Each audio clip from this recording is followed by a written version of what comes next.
എല്ലാ പ്രാവശ്യവും തോന്നുന്ന പോലെ തന്നെ ഇത് അടുത്ത വർഷത്തെ ആറ്റുകാൽ പൊങ്കാലയ്ക്ക് വേണ്ടി കാത്തിരിപ്പ് തുടങ്ങുന്ന ദിവസം കൂടിയാണ്. ഒരു വലിയ ശബരിമല വ്രതം നോക്കുന്നത് പോലെ തന്നെ അങ്ങനെയുള്ള തീർത്ഥാടനങ്ങളെല്ലാം ആ ഒരു ശ്രേണിയിൽപ്പെടുന്നതാണ്. സ്ത്രീകളുടെ ശബരിമല എന്നാണ് പരക്കെ അറിയപ്പെടുന്നത്. ലക്ഷക്കണക്കിനല്ല, ഇപ്പോഴും കൃത്യമായ എണ്ണം ദൈവം തമ്പുരാന് മാത്രമേ അറിയൂ. അത്രയും എനിക്ക് തോന്നുന്നു കണ്ണൂരും അതുപോലെ തന്നെ ചെന്നൈയിലൊക്കെ സത്സംഗമാണെന്ന് പറഞ്ഞിട്ട് ഒരു വലിയ സംഘമുണ്ട്. അങ്ങനെ ബോംബെ ആയാലും ഡൽഹിയിലായാലും എല്ലാം ക്ഷേത്ര സമിതികളുടെ എല്ലാം ആഭിമുഖ്യത്തിൽ, അതുപോലെ തന്നെ അമേരിക്കയിലും മറ്റുള്ള ഭൂഖണ്ഡങ്ങളിലുമൊക്കെ ഇത് നടക്കുന്നുണ്ട്. അവിടെ നിന്നൊക്കെ നാളെയൊക്കെ വീഡിയോസ് വരുമ്പോഴാണ് നമ്മൾ കാണുന്നത്. ഇതൊരു വലിയ പ്രാർത്ഥനയാണ്.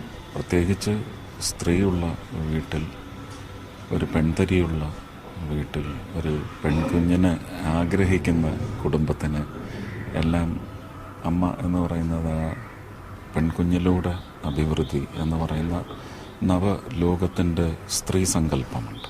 സ്ത്രീ ശാക്തീകരണവുമായി ബന്ധപ്പെട്ട് കിടക്കുന്ന കണ്ണകി എന്ന് പറയുന്ന സ്ത്രീ ശക്തിയുടെ നമുക്കറിയാവുന്ന ഏറ്റവും വലിയ ചരിത്രത്തിലെ ഒരു ബിംബമാണ്. ആ ബിംബവുമായിട്ട് കണക്റ്റഡാണ്. ഇതൊരു സ്ത്രീ ശക്തി അറിയിക്കുന്ന, അത് ആധ്യാത്മികതയിലൂടെ ഭക്തിമാർഗങ്ങളിലൂടെ അറിയിക്കുന്ന വലിയൊരു ഉത്സവങ്ങൾ ഒരുപാടുണ്ട്. ആ കൂട്ടത്തിൽ സീതാദേവിയും അങ്ങനെ ഒരു ആഘോഷമാണ്.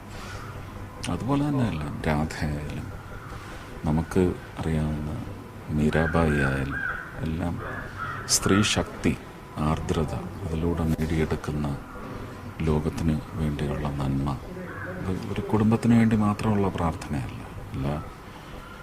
ഇതൊരു സ്ത്രീപക്ഷ ആരാധന സമ്പ്രദായമാണെങ്കിലും കുടുംബത്തിലെ ഐശ്വര്യത്തിന് വേണ്ടി. അതുകൊണ്ടാണ് എപ്പോഴും പറയും കണ്ണകി നന്ന് പൊങ്കാലയിടുമ്പോൾ കോവലൻ വീട്ടിലുണ്ടാവണം എന്ന് പറയുന്ന ഒരു സങ്കല്പം കൂടിയാണ്.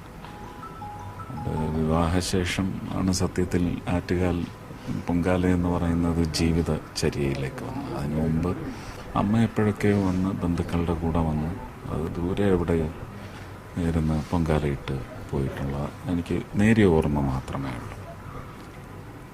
കല്യാണത്തിന് ശേഷം ഇത് ആറ്റുകാൽ പൊങ്കാല എന്ന് പറയുന്നത് വർഷം പിറക്കുന്നതിന് മുമ്പ് കലണ്ടർ വരുമ്പോൾ മാർക്ക് ചെയ്യുന്ന ഒരു ദിവസമാണ്.